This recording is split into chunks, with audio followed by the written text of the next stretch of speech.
What's up? My name is Abby Scott, and this is my quest video, and it's about Barton Springs. Barton Springs is a sick place to go swim, tan, and relax. It's gonna be located in Zilker Park in Austin, Texas. This place is so beautiful and it's been around for over 100 years, which is crazy. How did Barton Springs become a thing? Well, let me tell you. Well, actually, Google, because I don't know. Barton Springs is a set of 4 natural springs located on Barton Creek, blah, blah, blah. Let's get to the fun stuff. Modern use of Barton Springs began nearly 200 years ago when colonists settled in the region. William Barton came to Texas from Alabama in 1828 and settled in Stephen F. Austin's little colony. Barton came with his family, 5 kids, and 5 slaves. Wait, 5 slaves? Like, Barton had 5 slaves. And so he worked on a survey crew for Austin's little colony and was granted an area that included a small creek known now as Barton Creek. According to historical accounts, however, whether the land that includes Barton Springs belonged to William Barton is up for debate. Mr. Barton brought with him 25 or 30 slaves. Wait a second, because I thought we said he had 5 slaves. Anyways, one of Austin's most scared places and a place of fun and relaxation and even spiritual meaning for many in Austin is ensnared in the complex social legacies of slavery and racial injustice.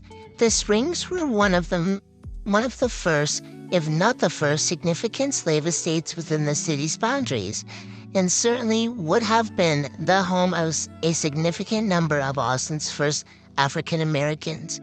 Brewers' reference to the presence of enslaved African Americans from the earliest colonization of the lands around Barton Springs is even more powerful in the light of the fact that after Barton Springs became a public swimming pool. But let's take this even further back into history. In 1836, Texas claims independence over Mexico and becomes its own country and republic. In 1837, William Barton bought the land surrounding Barton Springs. From who? Couldn't tell you. In 1845, Texas becomes a state.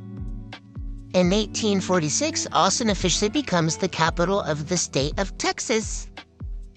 In 1858, Andrew Jackson Zilker was born in New Albany, Indiana.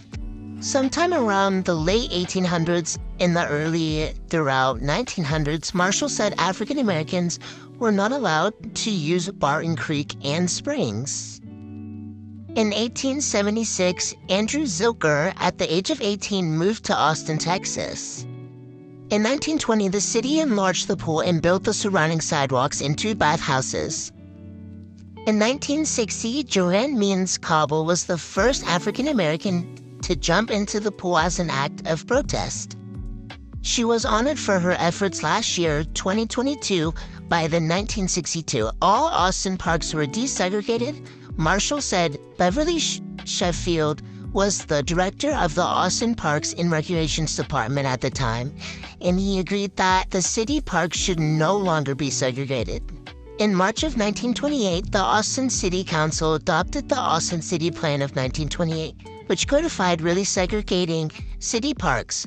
In 1960, students at Austin High School organized a swim-to protest the segregation of the pool. Marshall said it was tradition for the Austin High School seniors to hang out at Barton Springs during their final year. Because their black classmates were not allowed to swim, some white students bought extra tickets for them.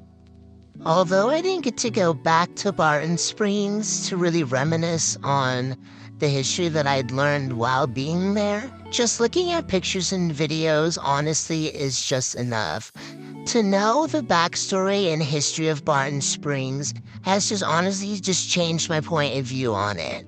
From the people who owned it and from the people who lived there, and the fact that it was segregated, swimming there growing up, I had never even thought about it, or that Joanne had jumped in as a protest because she wasn't allowed to swim there. It's just stuff like that that you don't think about until you research it.